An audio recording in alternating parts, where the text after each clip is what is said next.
Today's episode is for any one of you who feel like, man, I feel like I'm just doing everything right, but why do I still feel so lost? My guest is Dr. Tim Kang, a Korean-Canadian chiropractor. He walked away from his practice, had his plans to move to the US fall apart, and he found himself in this weird in-between place where he had all these questions. But instead of hiding, he did something that most doctors would never do. He turned on his camera. He started talking about grief, the loss of his mother, and how he decided to get through this whole situation. There was so much pressure about wanting to be the good son and feeling like he had built a life built on other people's expectations. And the fascinating part is that these videos went viral and people from all over the world started to DM him, telling them their darkest secrets and asking for help. In this conversation, we actually talk about what that actually felt like and the 3 practices that helped him get through stated depression: physiology, awareness, and goals. We also get into talk about addiction, responsibility, and why changing your identity might be the most powerful thing that anybody can do. If you're sitting in the gap between who you are and who you know you could be, this is a video for you. So let's get into it with Dr. Tim Kang. Ladies and gentlemen, we have Dr. Tim Kang here, one of my great friends from a very long time. The past, how many years? 5 or 6 years that we've been chilling together. Right. This is it. Today we got a lot of incredible things for you. Dr. Tim has been on a personal journey of transformation and change, empowerment. Look at him. Look at that smile. Come on, let's get a smile, Dr. Tim. How can you resist that good-looking face? Clean cut, strong. There he is. All right, brother. So here's the deal, man. I think we got a lot of people in our audiences that love self-transformation. And of all people, we just wanted to have you on as a guest because I know that you have so much value. Your social media has been blowing up, and we just want to know exactly what does the life of Tim Kang look like, So I know that you're in Canada, you're a chiropractor, you've got Korean roots, and I'm curious, what is it that you'd like to start with? Yeah, wow. Thanks for having me here, Dalton. And first time ever being on a live podcast. So this is kind of cool. Yeah. And I guess you asked me the question, like, what's the life like for Tim Kang? The first thing that popped up on my mind is I'm kind of living the hero's journey right now, I'd say. I'm kind of at the phase where I'm facing difficulties, uncertainties in my life, and I guess I'm preparing myself for another and bigger mission in my life. So that's what it feels like to live my life right now. It's a bit of a lull. I left the practice that I was in, and the 2 US practices that I wanted to go join as a chiropractor, that fell through because apparently they don't want Canadians. They don't even want Korean Canadians like me. So I didn't want ICE coming for me, in the middle of the night. So here I am. Canada. Yeah. I don't need any more America. Exactly. Yeah. It's like I already took a boat to come here. It's like I don't want ICE come for me again. So no. How far can we go with jokes on this podcast? So yeah, it's that's kind of my life right now. I'm taking a somewhat long sabbatical to just focus on myself and do the things that I've always wanted to do but stop myself from doing because, oh no, that doesn't make me money. No, you shouldn't do that. You should enjoy yourself. You should make money. You should just stay focused. Yeah. Do your career, blah blah blah. And then I started wondering, like, yeah, Whose voice is that I was like, in your whose head? voice is that? What the heck? Because that voice never makes me happy. It might get some shit done, but Yeah, totally. it's like, who am I? What? I'm not. Yeah, I didn't really know myself. So that's kind of my life, and I started sharing some of my thoughts and my journey beginning of this year because it felt so suffocating to just hold it inside of me. Yeah. And then a lot of people, I guess, on social media, just people like all over the world started to find my stuff, reach out to me, and started messaging me like and sharing like some of the deepest struggles and telling me how much they resonate. So Dude, that's so cool, man. I mean, when you have this interaction with your audience, is it like people are reaching out to you through DMs, like they see your posts? For everybody who haven't, you want to, what's your Instagram handle so people can look you up? yeah, my Instagram handle is TTIMKANG.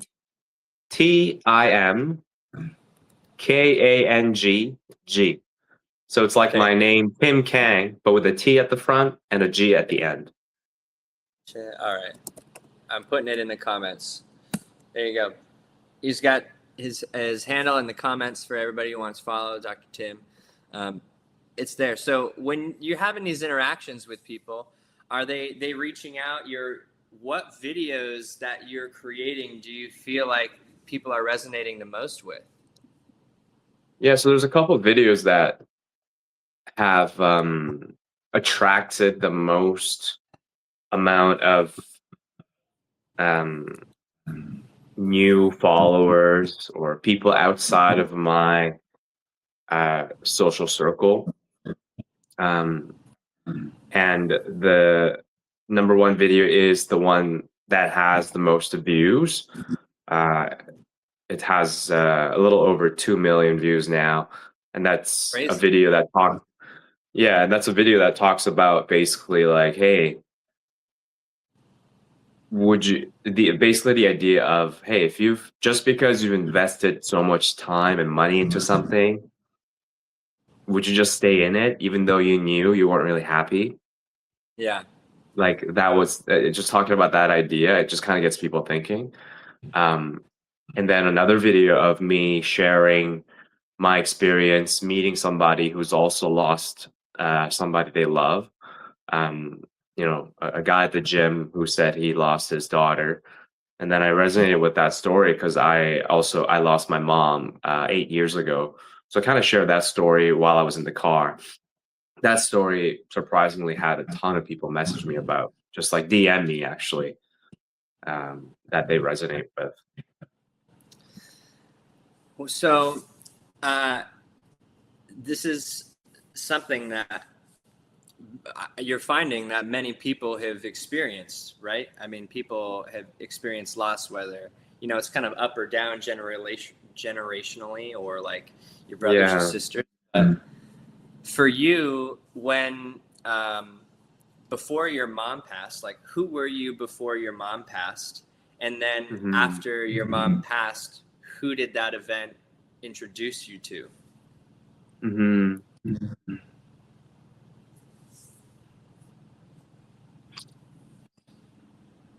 Yeah, so before my mom, just in general, growing up, I was the younger one in the family. We were a family of four, born and raised in Korea. Like all of us, like we're like a typical Korean family. And our parents, of course, like they had a lot of expectations for us.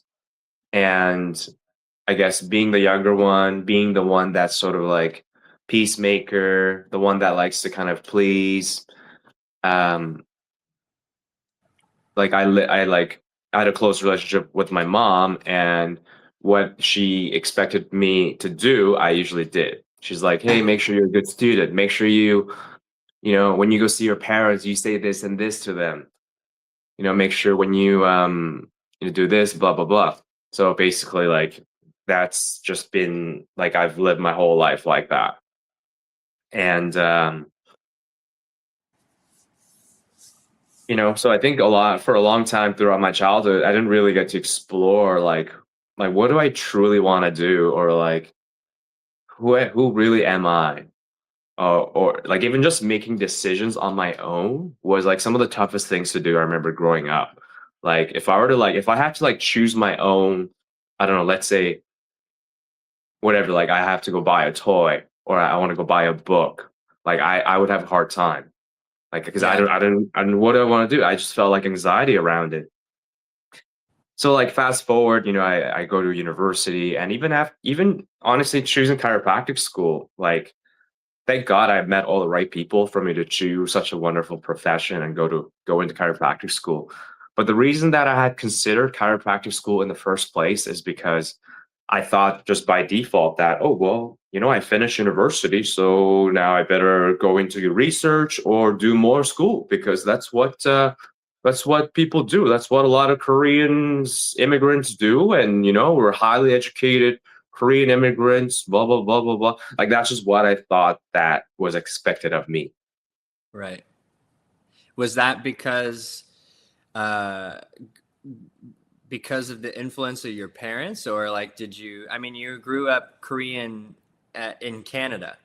So is there something to that? You have a group of friends, or what was it? Yeah. Yeah. Yeah. Sorry, I forgot to leave that part out. Very important piece of the story. When I was 13 is when our family moved to Canada, to Vancouver, Canada. So my brother was 16, I was 13, and our family, immigrated here basically for a better new life, new opportunities. So yeah, I think it had more to do with what I thought that my parents and society wanted me to do. Because thinking back, Dalton, honestly, my parents were so open for me to explore different hobbies. Yeah. They never scolded me for playing the ukulele, for trying new hobbies, for going out to play soccer. Like I was a magician. I don't know if you know, I was a magician when I was 14 years old. Like Oh I yeah. started as a hobby. Yeah, like and I would actually do birthday parties and stuff, and I would be obsessed practicing in the mirror. Like a typical Asian parents would be like, "What are you doing, you clown? Like, what are you gonna do? Be a magician? Like, go study, blah blah blah." Yeah. But no, like actually, they were so supportive. So my point is, like, it was my expectation of myself which was the biggest limiting factor when it comes to like, oh well, I should be doing this. So I don't know, where did that come from? I don't know. Was it society? Was it some things that my parents have said just passingly here and there? And then I just took it on as a core belief. I don't know. But ultimately, like now I know it was me. Like, and here I am. I'm here to learn more about myself and to tell that voice that, hey, it's okay. Like things are gonna be okay. Like I don't have to feel pressured. I don't have it's gonna be okay. I can go play. So then you have these supportive parents you have a very like fond memory of them just being like totally all for Tim, is what it seems 100%. like. They are like 100%. very caring and loving for you. So what point in your life did it sounds like in your mind, because your environment sounded supportive. So like when did that change? Was it after your mom had passed away?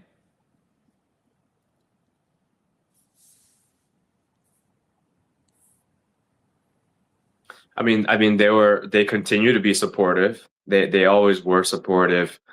I don't think that in that aspect has changed too much. What did happen,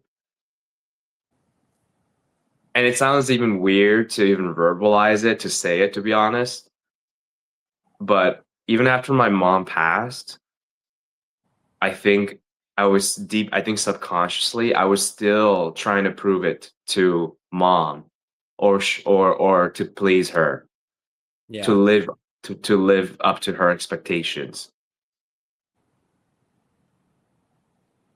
What were her expectations? And I think to more precisely rephrase that, to live up to what I thought was her expectation of me, because like I said, it wasn't truly. She wanted me to be the best version of myself. She wanted me to live the fullest life.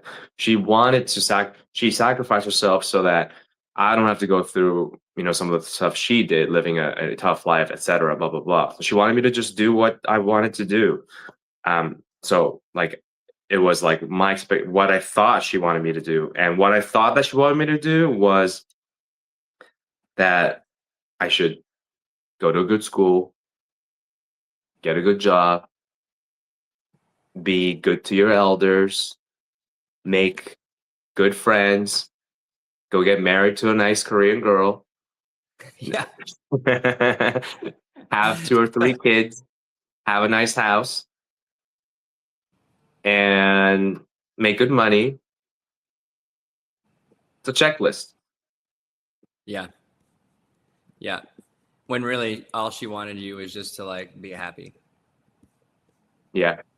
Yeah. But also I would be lying if she didn't, you know, if I said Have she some a didn't want little me to bit. like do those things. She's like, yeah, be happy, Tim, but make sure you marry the right woman. Yeah, No yeah, tattoo, okay? yeah, yeah, Make sure she yeah. doesn't smoke. No tattoo, no, you know, she Yeah, had yeah, her yeah, expectations, yeah. bro. Oh man, I'm like, bro, mom, you're canceling out like 70% of the girls in this country. Yeah, yeah, yeah. She's like, exactly. That's the point. That's the point. Yeah. Yeah, Only the best yeah, for my son. Only the best for my son. yeah, exactly. Yeah, yeah. It's almost like I mean, this kind of side note, but it's almost like as a joke, half joking, half serious. But it's almost like she didn't want me to get married. It's like she gave me all these sort of messages that led me to being like, hey, like where what are my options? I mean, I'm 36, I'm still single. I mean, I'm not gonna blame my mom for me being Yeah. single. Hey Not guys.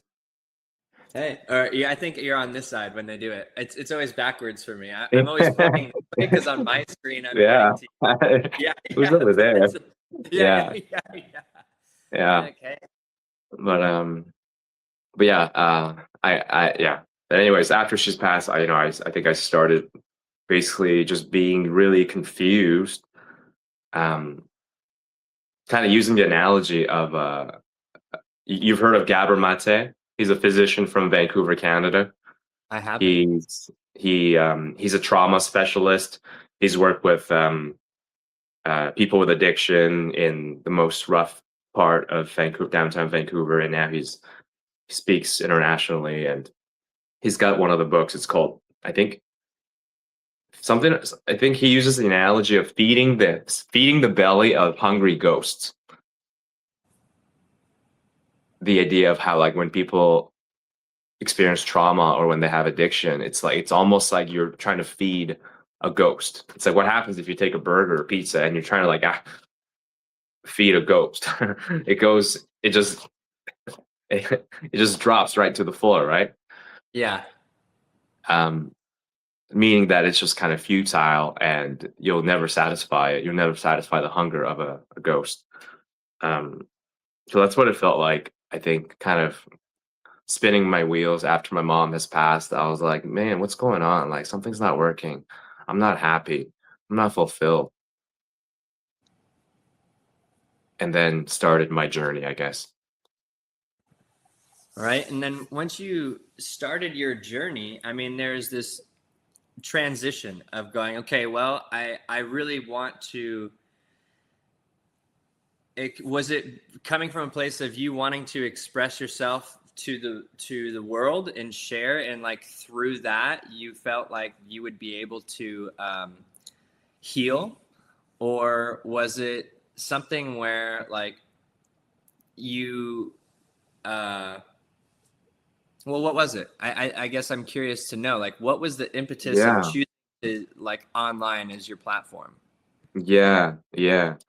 So yeah, that didn't, what you just described, Dalton, me wanting to share so that I can also heal as a process, that only started happening this year.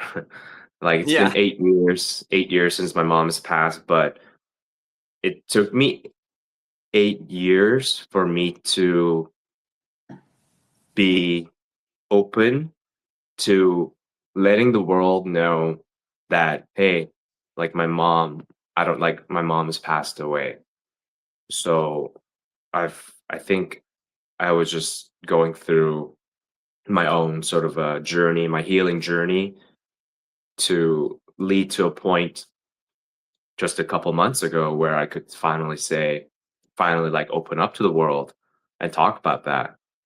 Yeah. Um, and yeah, and it was an intentional process. I felt like I was ready to share with the world, not just for the sake of sharing, but for me to step up and tell myself that, yes, Tim, it's okay. You can share your vulnerabilities and you will be okay.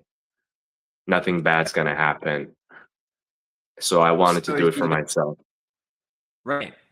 Well, this is cool. I mean, most people who decide to show up online, I mean, I've taken a lot of courses on social media, and the thing that they all start out with, all these teachers start out with, is like letting go of this fear of the vulnerability, or like feeling like, you know, it's got to be perfect, or whatever these ideas of what social media and like sharing our stories with people like have to be. So was there ever a point where in this last year where you felt like maybe afraid of what people may think of you, or, you know, you're a doctor, you know, I don't know if there's any sort of, to me, it's honorable to be a doctor and be sharing in this way. But I'm curious for other people who are watching this that may want to also share their story. Like what was the experience for you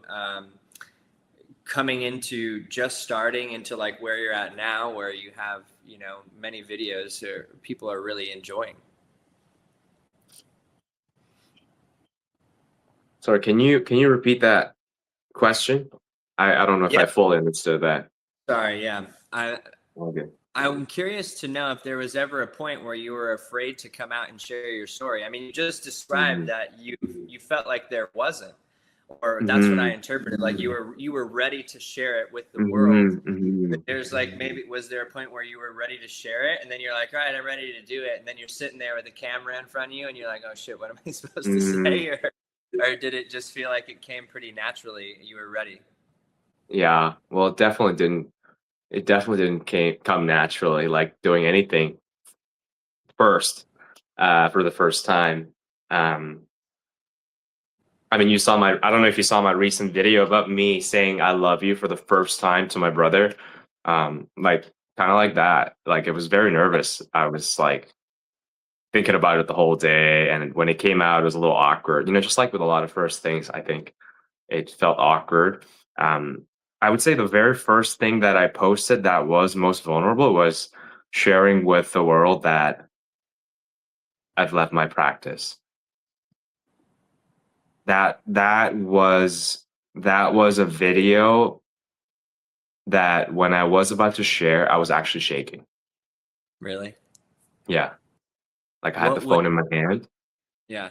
and then like even when I'm editing, I'm just like every now and then I would just put my phone down and I would just be like,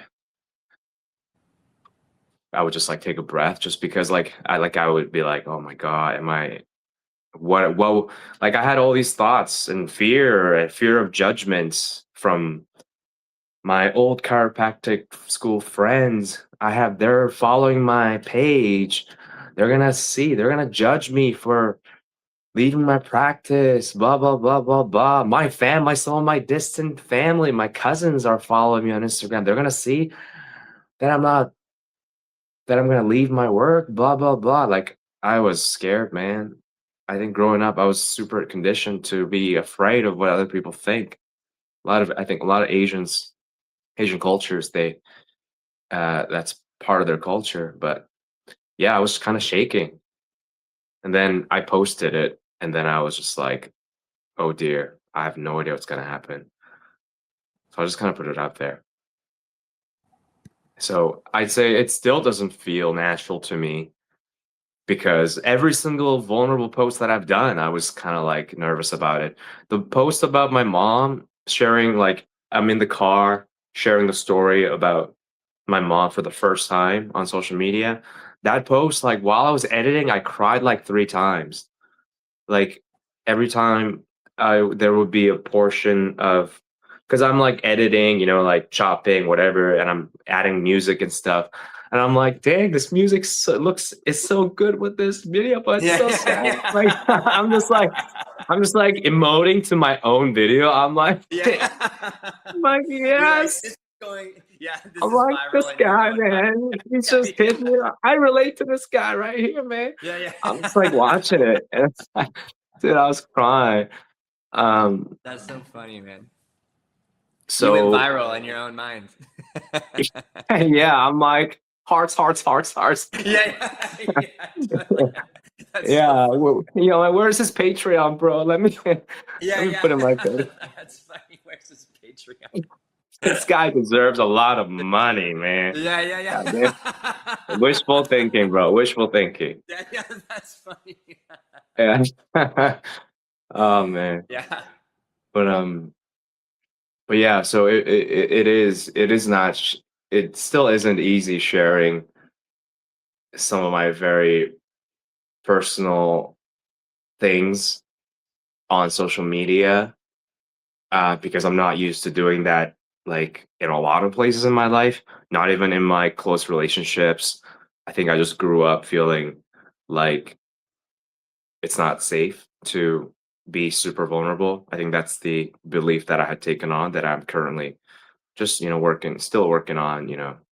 reframing and changing. Yeah, Yeah. exactly. What do Um, you want to believe? I do believe, I want to believe, and I do believe that people appreciate authenticity. People connect to authenticity. Yeah, and that's what they relate to. They don't want to see a super polished, edited, perfected version of people. Like that's cool, but maybe they can't relate to it because we all have human experiences. We have struggles, we have ups and downs. We have especially the downs that we may feel like we're going to be judged for, that we feel ashamed, we feel embarrassed about, and we don't want to share with the world. And you don't have to share with the world, but sometimes you just bottle it inside so much that it just becomes, unhealthy. Totally. So I think my belief is that being courageous and sharing the wins as well as the losses, what we've learned, is liberating. That's my new belief, and that's kind of what I'm sharing with my social media. Just sharing my life authentically as much as I can. Yeah. Yeah, for sure, man. And so what are you doing now? Like what we've talked before this live stream, and Mhm. essentially you've got a few trips coming up. Like what's your vision for like the next 90 days for yourself? Yeah, 90 days. So my vision is that I grow a I grow my audience. I had the last month or so, I've had so many heartfelt moments when people who are also struggling like I am, feeling lost maybe in their career, feeling lost in life because they've lost a loved one, all these kind of things. People who've reached out with the same struggles, and it's been so heartwarming to reach out to them and have conversations. So and saying and just telling me telling me thank you for sharing your story, and how much people benefited from me sharing like a 2-minute video. So that really motivated me to want to reach out to more people. It really motivated me to ask myself, what else can I share? What else? How can I reach out to people and be a bigger positive force in other people's lives? So that's sort of my general mission. And in the next 90 days, if I can grow my audience so that I can reach out to more people in the same way that I did for my current audience, and eventually find a way to eventually systemize the way I can help people, whether I set up one-on-one calls or just connect with people, which I have already done, by the way. With a few people, I've already gone on some calls, video calls, just random people across the world. Some people from Australia, people from the States, people from Malaysia, Kuala Lumpur, and we kind of talk regularly now. We're like friends, that new friends that I've made just from posting. So that's kind of my vision right now. Just growing my tribe. I guess I do want to add that, yeah, I think I'm a huge fan of Tony Robbins, and I'm sure you're very familiar with his work. Yeah. I think like what I want to focus on is giving value to people. Like if I can solve a problem in this world for people, and if I can provide a lot of value in some way, then, and it aligns with my purpose, my mission, then I don't know, I think that's one of the most fulfilling things you can do. And that's how I think people can create I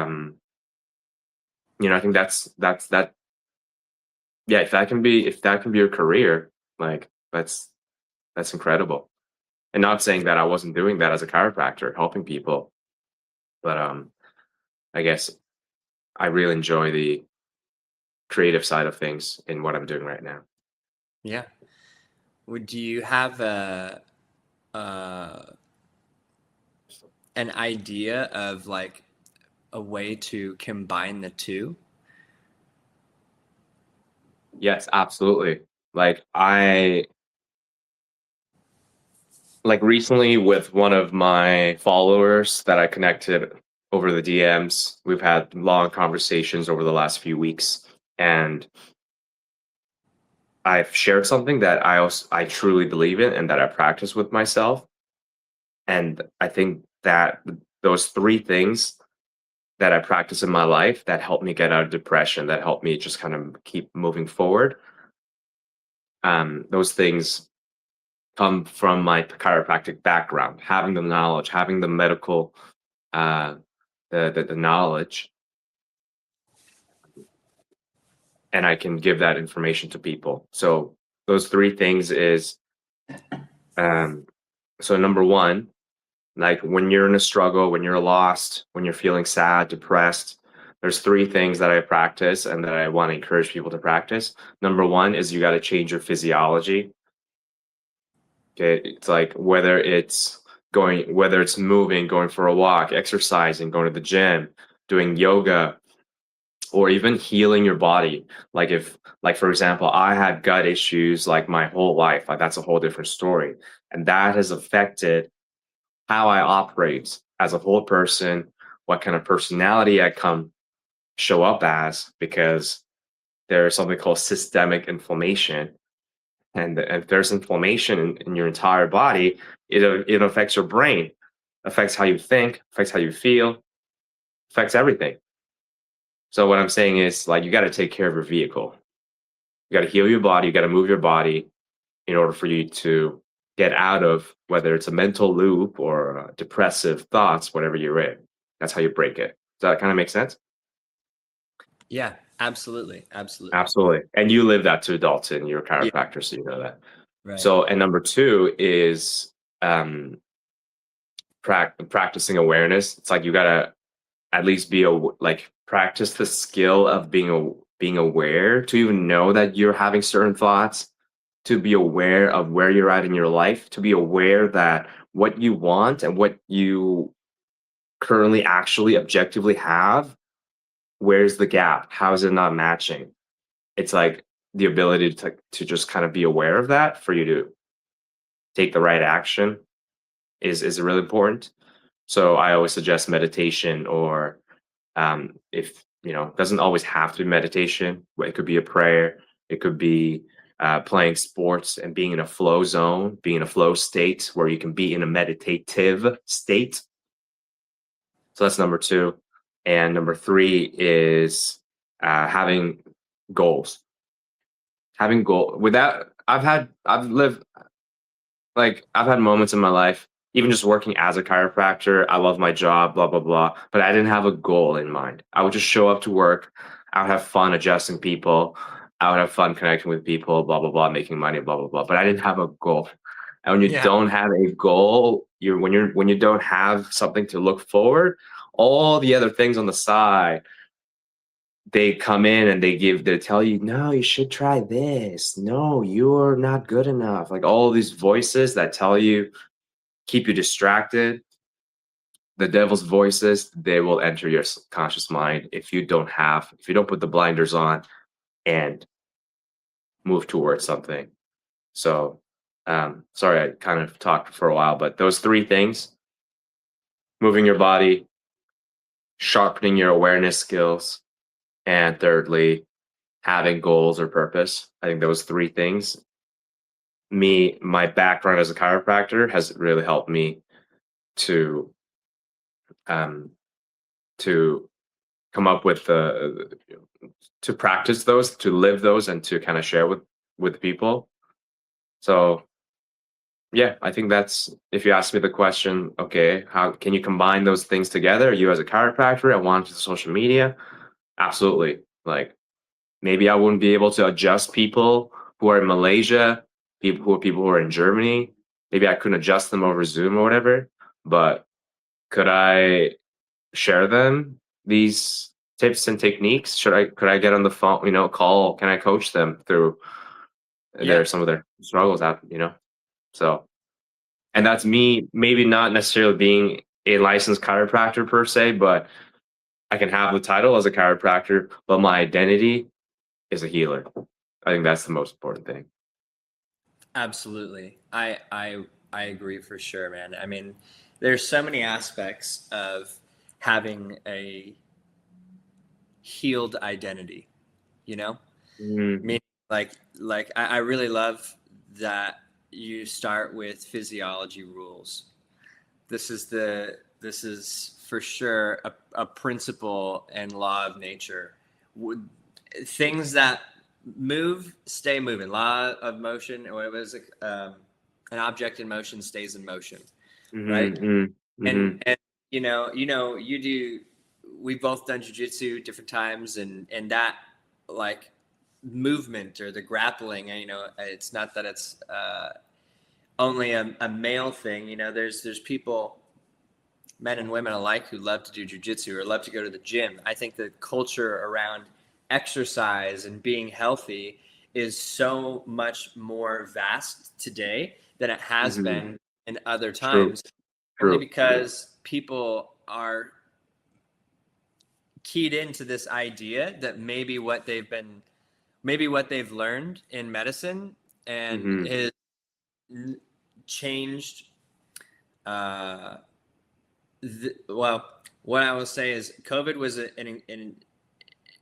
a pivotal point for health. People who have holistic health, people decided to go, you know what? They were incredibly fearful of everything that was going on, completely disregarding like their logical thoughts. You know, they're in their emotional mind. Hey, the world's Yeah. shutting down. Never happened before.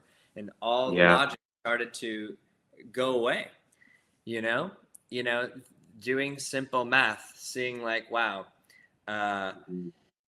these numbers of COVID still don't really match up to like the number of people who are dying from the flu the previous year. Like it's still not as serious as like normal everyday occurrences that we've experienced for all the time.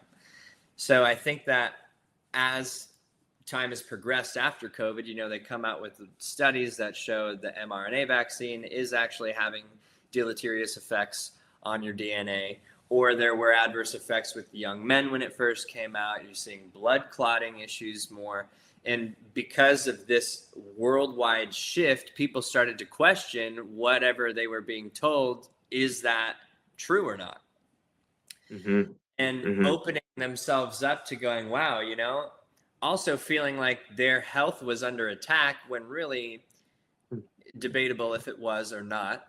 I think their health was under attack psychologically more than there was any sort of physical aggressive virus 100%. running rampant and killing people. But absolutely, the fear was weakening everyone's immune system. And because of that, people decided, I want to be healthy. And, you know, there's kids nowadays, you know, the first podcast we did, or the second one, I made a comment saying that the alcohol industry is like at billions, hundreds of billions of dollars of a loss because Generation X doesn't drink anymore. You know, there's all these massive shifts. You know, you have these functional medicine doctors, or chiropractic is like at a pinnacle right now. We're just starting. It hasn't even transitioned to like what's possible.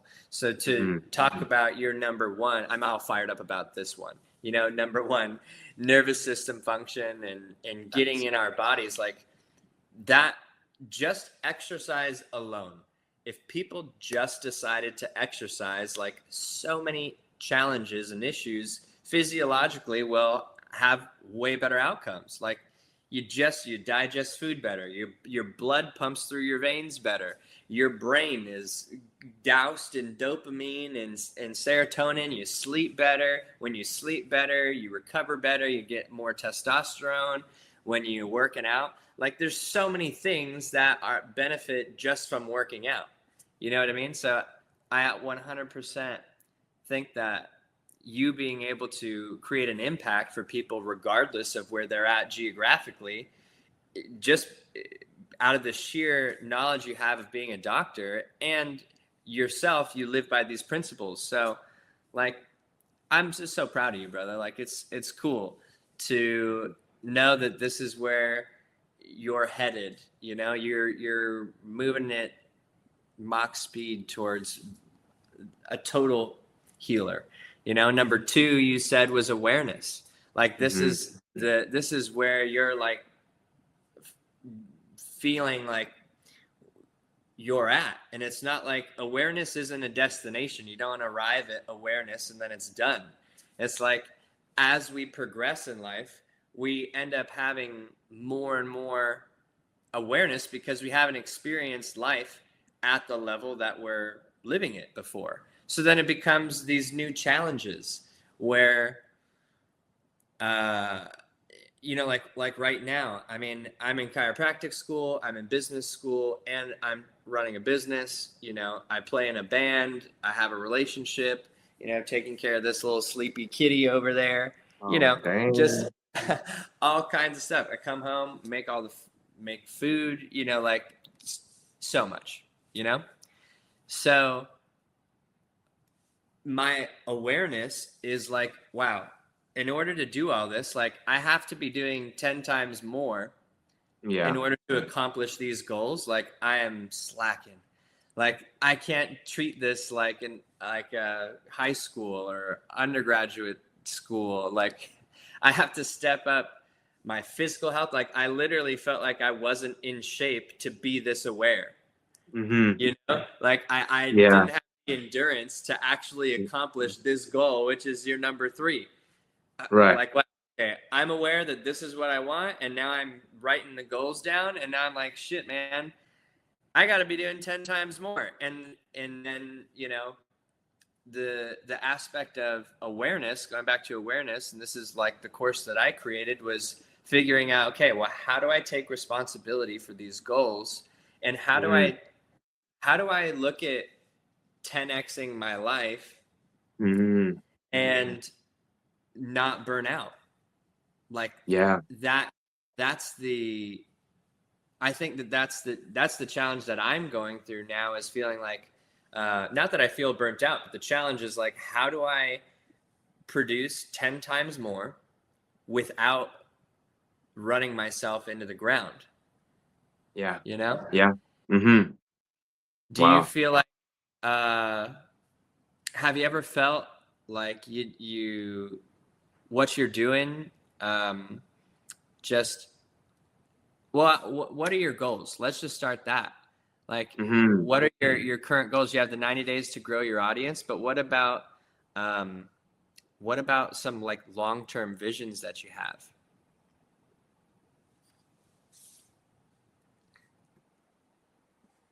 Yeah. Well, actually, before I talk about the goals, I just wanted to say I love what you just described, Dalton. Like, I love what you said about like just being aware of like, hey, these are my goals, A, B, C. It's like I gotta be super healthy. I gotta like dial in my sleep, my fitness, Yeah. you know, like my focus so that I can do these things. So like for you to be aware of that so that you can also eat right, sleep right, and all these things. Yep.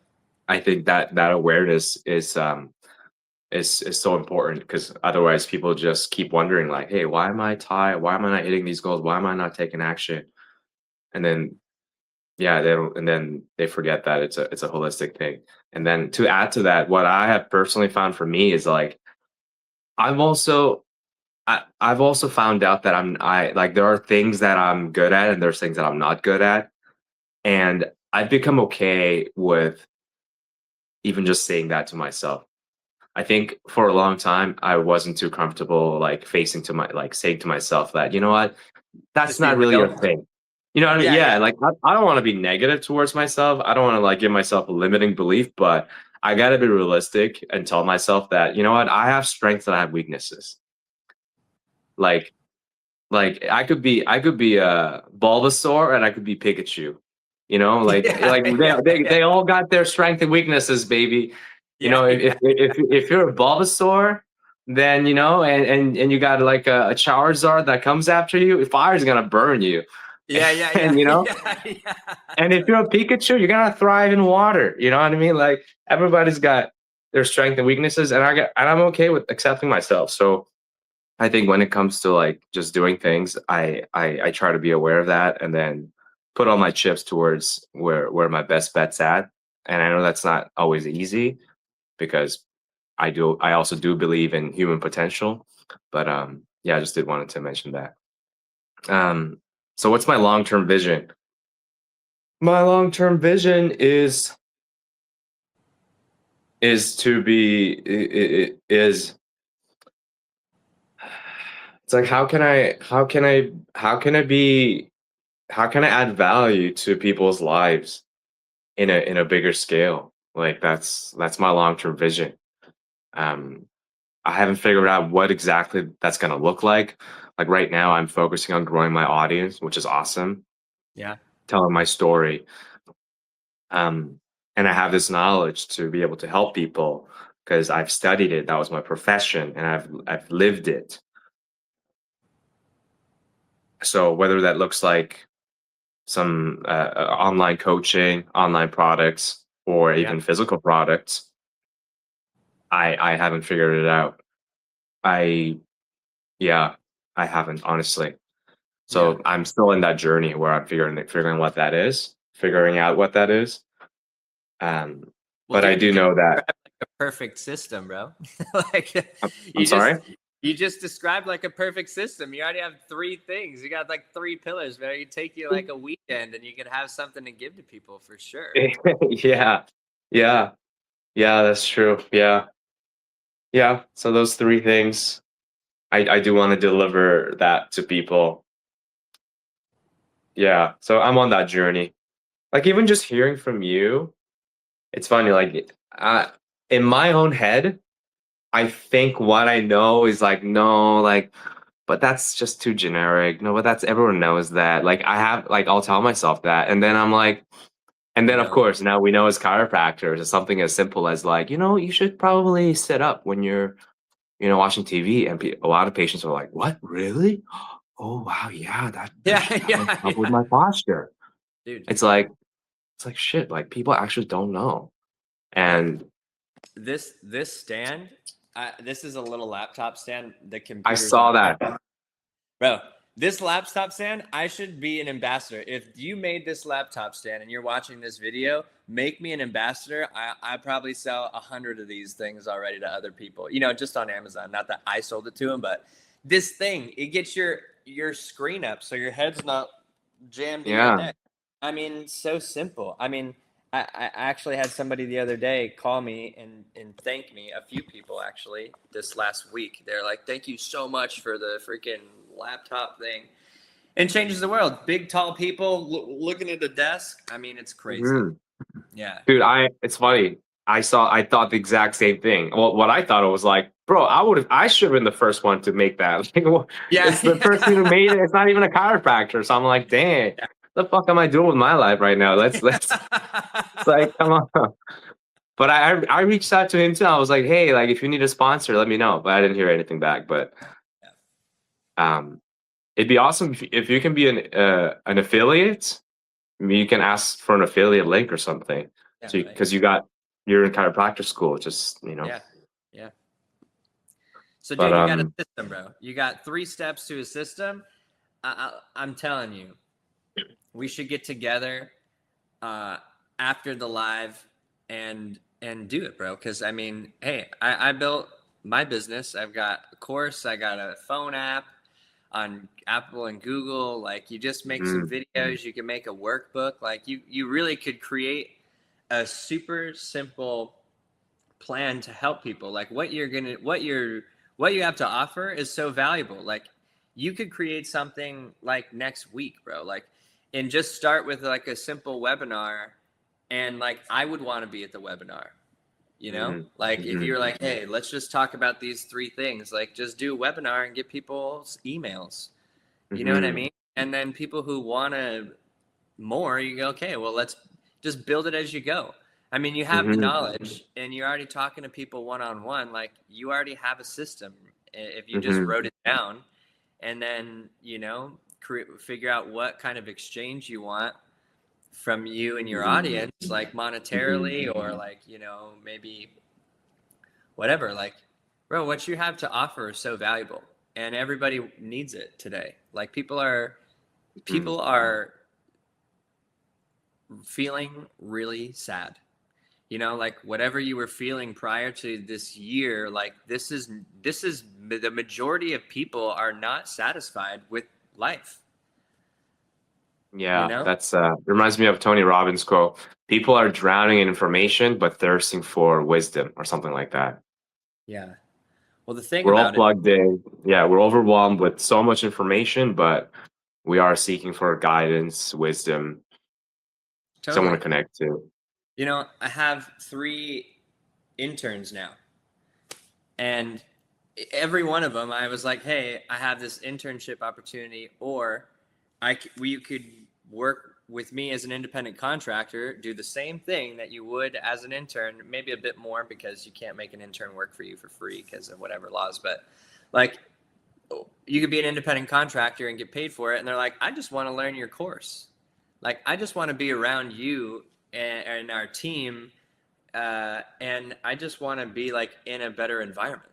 Like, people really are looking for community, brother. Like, and this is where, like, you and I, we should do a webinar. Why not? Yeah, absolutely, man. Just come do it, and then people will want to be a part of it. Hell yeah. Hell yeah, bro. Yeah. Yeah. We're doing it. We're doing it live right now. Yeah, baby. we're doing it live, son. We're doing it. Doing it well. Yeah, exactly, bro. That's awesome, dude. Yeah, dude. That's true. Yeah. That's true. No, thanks for that inspiration. It's true. I do. I still do. I'm a recovering perfectionist, as one would say. As we would say. You know, been through my 12 steps, Yeah. 12.1 exactly. No, Yeah. yeah. So, yeah, I think I just have to put it out there, and just get started. Instead of trying to wait for the perfect product, perfect workbook, perfect webinar, whatever it is, unless it's the perfect day one and day two. Just kidding. Yeah. Shout out to Inside Dr. joke. Yeah, yeah, yeah. Shout out, Yeah, shout out elite. yeah, yeah, yeah. Um, but I was gonna say it's inspiring actually talking to you and hearing back from another person, because you and I have such similar philosophies and like our values, and hearing hearing about what you practice in your life, like exercise, prioritizing physiology, setting goals, and hearing it from you, like from a third person perspective. I'm like, man, like you sound like somebody that like people would actually like pay money to listen to and to be a mentor for. Thanks, bro. So I was like, shit. But him and I, we believe in the same things. Yeah, there's no So difference, bro. And there's yeah, people. but then I guess we all tend to undersell ourselves and be like, no, I'm not. Shouldn't be a. Yeah, Yeah. yeah. Sad day. I'll never be that person. Yeah, I'm not Tony Robbins. Yeah, yeah, yeah. Nobody Like, wants to so, listen to little old me. No, yeah. no. What's inspiring to me is hearing that you're just sharing your life. Like, hey, I was making a bunch of videos that were like empowering. They're like little 1-minute videos, and I did that for a while. And then right now, I'm just trying to get the algorithm to like recognize me again, because I like had to focus on school for a minute. Yeah. I was failing midterms, and I was going through a divorce, and then having to move 8,000 times, and then all of these, like 100K in bills in like 4 months. It was stressful. Mm-hmm. I was like, I'm gonna have to put this business thing on pause for a minute. But Mm. what I could have done during that time, and what you're doing, is like sharing the whole process. And Mm-hmm. Bella, is doing that, and I just there's just like a way better response when it's authentic, rather than like clipping the freaking podcasts. And I've been putting it up, and we're getting some traffic, but like nowhere near the level of engagement that I had when I was just like sharing things that were awesome. And I imagine too, like you, like I'm taking notes, on what it is that you're doing, because there people, like you said, really just want to feel connected. People do not feel connected with each other, and they want to see people who are struggling, and they want to see people who are overcoming it. They want to see a way out of the prison that they feel that they're in, even though all of that is an illusion. That's what we come to find out when we get more awareness, like you're saying, is that like, wow, I created this prison. Mm-hmm. Yeah. That's the responsibility part that, I'm trying to figure out how to convey to my audience, how to make taking responsibility easy. Like for me, awareness is like, I kind of teeter on using AA as a metaphor, because there are aspects of AA that undoubtedly work. Like they have a pretty incredible system to get people to stop making the choices that they're making. But I think at the same time, it's the most disempowering system, because their ideology is that I'm an addict and I have no control over myself. Mm-hmm. There's no to me, there's no responsibility in that ideology, because you're choosing to believe that you have no control, when you're like, well, I'm recovering for 40 years. Like I'm an addict that's been in recovery for 40 years. Like, how are you in recovery if you haven't used drugs or alcohol in 40 years? To me, that doesn't even Yeah. make sense. Like Right. is limiting to me. I would never Yeah. choose that for myself. And I'm not saying, this is going to create some buzz. Absolutely. But it's not the most empowering belief you could have. I agree with you. Like to me, hey, I've been way down the drugs road at a level that most people couldn't even fathom. And most people don't survive. And I never identified myself as an addict, which is why there's multiple times in my life where I've used drugs. But there was a moment where I was like, I'm done. It just took that thought to be like, all right, I'm done with this. I never had any withdrawals. My body never went through this like longing for the drugs. Like I was never psychotic, like, oh, I need to get my next fix. But because of this mindset that like I could choose whatever I want, I always told people I'm choosing to do the drugs. I'm not addicted to them. I just love doing them. You know what I mean? And like, even though that it wasn't great for my health or my body at that time, that was always true. So I believe because of that mindset, I never felt like a victim of the drugs when I'm the one taking them. There's this level of responsibility that I feel I've always had for myself. And that's why I've been so successful getting out of terrible situations, because I never felt like I was not powerful enough to change my experience.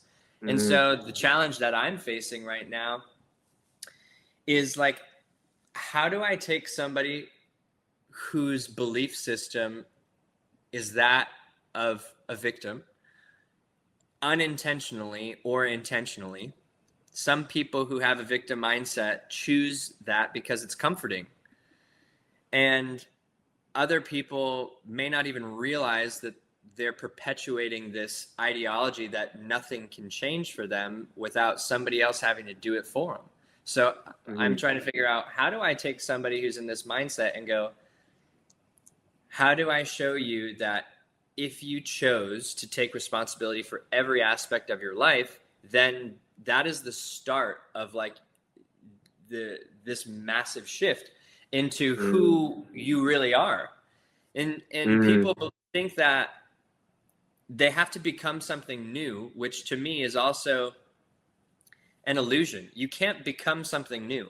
It's not possible. You could make different choices, and you could make choices that are congruent with who you identify as. Yeah. Yes. But you can't become something new. You were born as you, and that's it.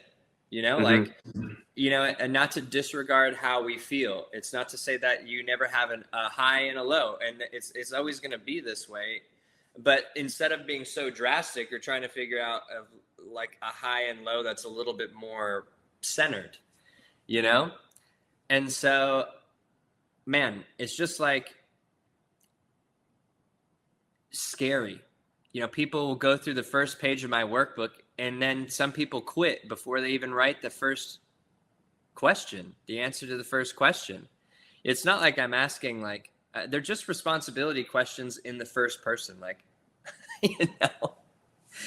how do you audit yourself without judgment? That's the key, I think, is going, well, how do I want to take responsibility and let go of the judgment. You got to let go of the past and the future, which for me took me years to figure out how to do. I'm trying to figure out, how do I do this in a short amount of time for everybody, Nice. I love that. Yeah. I love that. Yeah. Yeah, that's awesome, man. What I took away from that, what you just shared, is like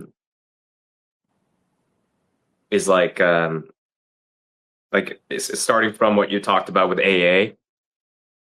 Yeah, to an extent, like in the beginning phases, when people are in denial of the truth of their life and truth of what's really happening, then actually saying it out loud and saying it for what it is without judgment, I think, is a step towards actually saying that, you know what, I am addicted and it is a problem. Like actually just identifying it in the early stages when people are in denial, I think that is important. But yeah, like you said, but if you haven't drank in 40 years, and if that's the only identity that you know, because you don't know what else that you were capable of, or if that's, because, like, you don't know who you are, then, then all your actions and ideas, like you said, is gonna be predicated around that identity, which is the fact that I'm a recovering addict. And what I do is things that recovering addicts do. It's like, but what if you just change the identity? Well, let go of the past. Yeah, let go. You just Create it. drag your past along with you for so many years. It's like, let it go. Who cares? So what? Yeah. So what? Hey, people make choices and you learn from them, and now you don't make that choice. So Yeah. what would life feel like if you let it go? Like, Yeah. To me, it's so It's like I pooped easy my pants to when I let was go. like, yeah, I pooped my pants when I was like 8 years old. Can you imagine Yeah. if I identify myself as I'm a past pants pooper? And I Yeah. never let it go. Imagine I just keep telling myself, yeah, I poop my pants. I'm a person who's pooped my pants. It's That's like, what the am I going to do? funniest Like walk around analogy. my whole life, like squeezing my sphincters, like aggressively my whole life? It's like, let it go, baby. That's the funniest analogy. I'll never forget that, bro. I'll never forget that. I'm gonna steal that a bit when people have this conversation with me. I'll be like, Yeah. wait, have you pooped your pants in the 8th grade when you're 8 years Yeah. old? Like, you go around telling everybody you shit your pants? Like, hi, Yeah. I'm a doctor. I'm a recovering pants pooper. Yeah. Yeah. I pooped my pants when I was 8 years old. So, Yeah.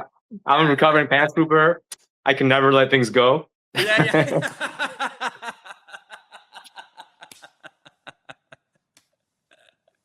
That's so funny. I've been constipated for the past 40 years. Ate lots of cheese. Thank you. Yeah. Yeah. I wear The kale industry hates me. Yeah, the kale industry. That's so funny. Yeah, That's hilarious, bro. yeah. It's funny when you think about it like that. And not to say, hey, look, listen, guys, if you guys are out here and you're thinking we're not being judgmental in any way, there's just Hey. there's a next step. Hey, maybe the 13th step is going, okay, now that I'm not making that choice, why don't I acknowledge that I'm powerful enough to stop the choice? Is that crazy to think? That's what's happened. That's what's happening when you say, oh, whenever like I have an emotional like response when you say, well, just to say I am an addict, like that, those words to me they like make my chest wrench, because although it may feel true, and maybe I'm not an expert. I'm not a psychologist. I don't take people through rehab. I just personally have used a shitload of drugs and been around people who have done that multiple times. I would say it is a fact, but I don't know. I don't know if that's because I guess the way I define true is like what is like here and now, and what is like is it? It may be true, but it is a fact, but it's not the truth. Anyways, I just thought to kind of like. I mean, the fact that I was this, I was that. Well, so the word addict to me implies no control. And that idea to me is disempowering, because It is, yeah. it's letting go of your personal choice. You're saying I didn't have a choice in the matter, which is never true. It's just to me the most responsible and honest thing you could say is that I used drugs. When I used drugs because I wanted to see how close to death I could get. I used drugs to see how many days in a row I could stay up. I used to sleep 4 days per month for like 10 hours. I get 40 hours of sleep per month. So like I started hallucinating and have like schizophrenic delusions. I felt like I was in this world of like paranormal and the regular world. I used to see people like ICU just around me all the time. I thought it was fun, and I wanted to feel that way. And I didn't, at the time I had just come out of the military and I just been back from war and like been through a lot of stuff for that. And I wasn't like adapting to the regular world outside of the military very easily. But I guess what I'm saying is that like, I chose to go down that road because I wanted to see where it led. It's like I wanted to feel that way. I wanted to feel like I was like almost disengaging from the world I found myself in. I didn't want to be a part of it in the way that being like not doing drugs felt like. It was I didn't want to have the responsibility of building a business. I didn't want to have the responsibility of like dealing with regular people who didn't understand, like appreciate a fucking roof over their head or a shower that was hot.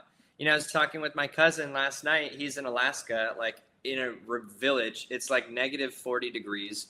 All the water pipes broke. Now he's got to take a bucket shower like once a week. I know what that's like because I was in the desert with no shelter. People are trying to shoot us and bomb us. And I took you'd have poke holes in the top of a water bottle, and that was your shower for a week. And then you go, well, fuck that. I'm not going to waste the water. You know, and then people don't have gratitude for life in this first world. They don't have challenges. Like, I'm talking about like 5 things at once because I'm all fired up, but I want to finish what I'm saying and then lead into the next thing, which, you know, I chose to do drugs during that time because I didn't have the tools to be able to like recognize that my experience was incomparable to most everyone. And I wanted the community I wanted support from others because I didn't feel like I didn't know how to be in this world. I didn't know how to be in the world after the military and all those really extreme things. And then coming into regular life, I didn't know what to do. So I was like, fuck it, I'm going to go. I know about drugs. I had to use drugs before the military, like real deep. So I'm like, I'm going to go to something familiar that's a bit disassociative. It feels fun. I feel like I have power for whatever illusions I was creating in my mind that I did. And so for me, it's like, instead of identifying as an addict,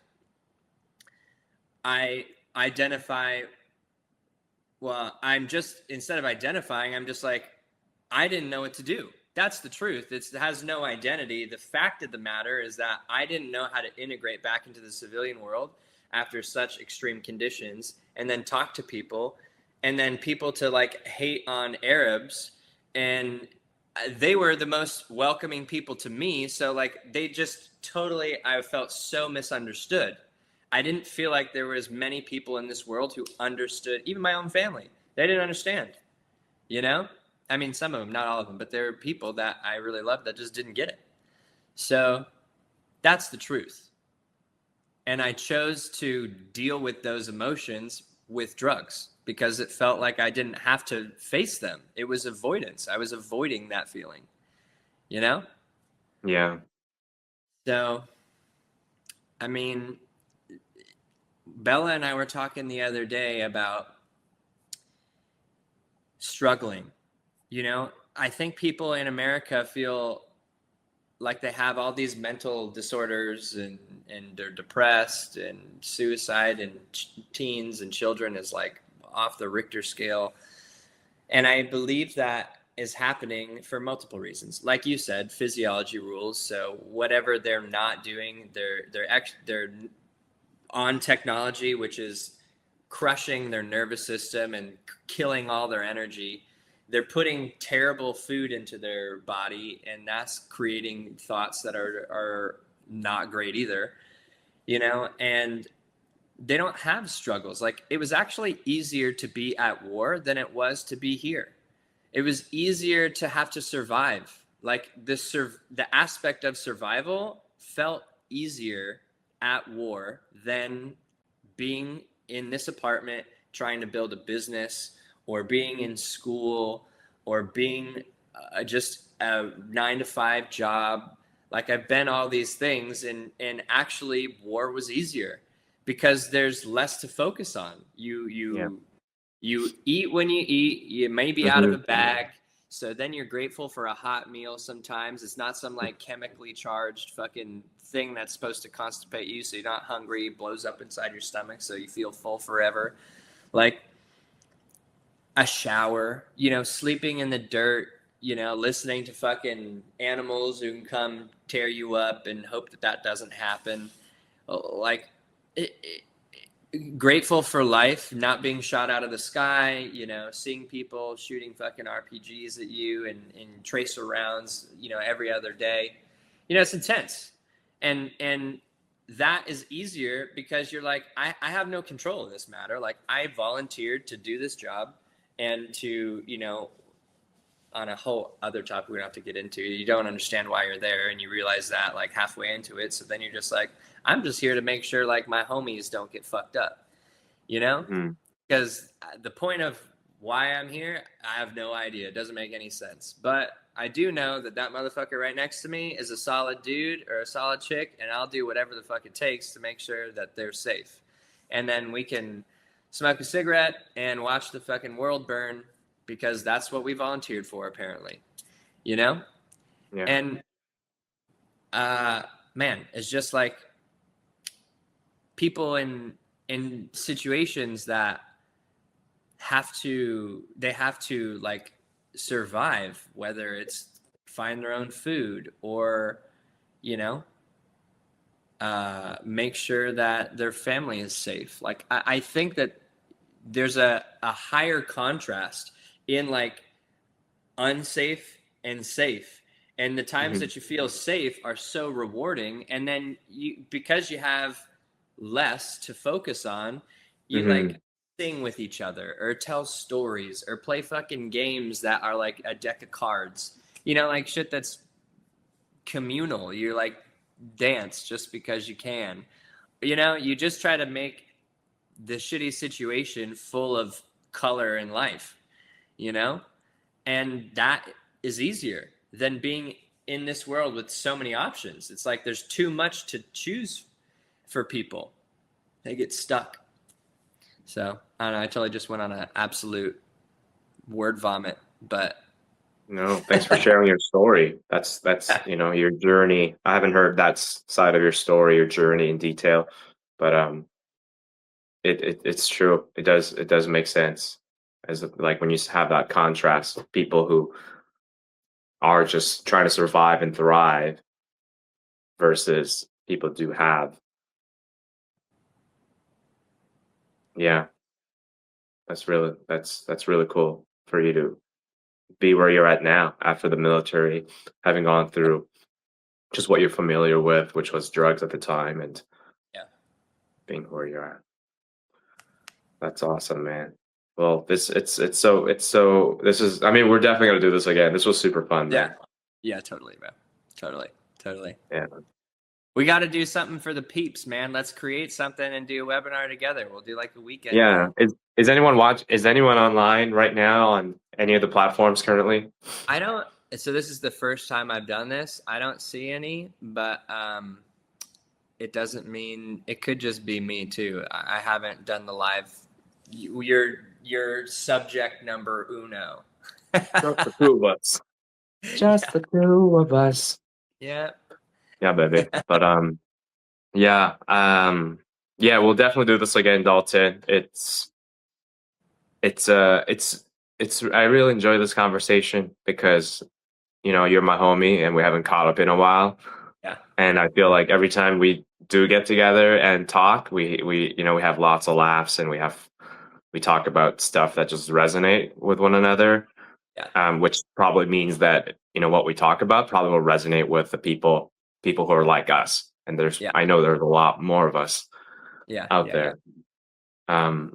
So yeah, it's very cool, and we'll definitely get on a call so we can bounce ideas for you know, how to create value on an online platform. But yeah, also if I can be of any help, like I can share any of the stuff that I've learned about creating content, what gets people engaging more, like all that stuff. I've done some studies, so For sure, bro. so yeah, brother. It's Cool. it's so nice, yeah. All right, man. Well, hey, thank you, Dr. Tim Kang. Thank you, Dr. Dalton. World changer. World changer. Yeah, Yeah. exactly. You know where this is from, right? No, where's it from? This is from Dragon Ball Z. Oh, right. It's like when they do some crazy stuff. Oh, there's that too. Yeah. Yeah. Cool. But yeah, man, love you, brother, and we'll talk to you soon. And if whoever's watching this podcast up until this point, please reach out to us. Email, DM us, message us privately. You know, we'd love to, you know, just say hello and connect with you. Yeah, man. We just want to make some more friends. Yes, absolutely. I love you, brother. Thanks, brother. I love you too. I'll talk to you soon, man. All right. Peace out.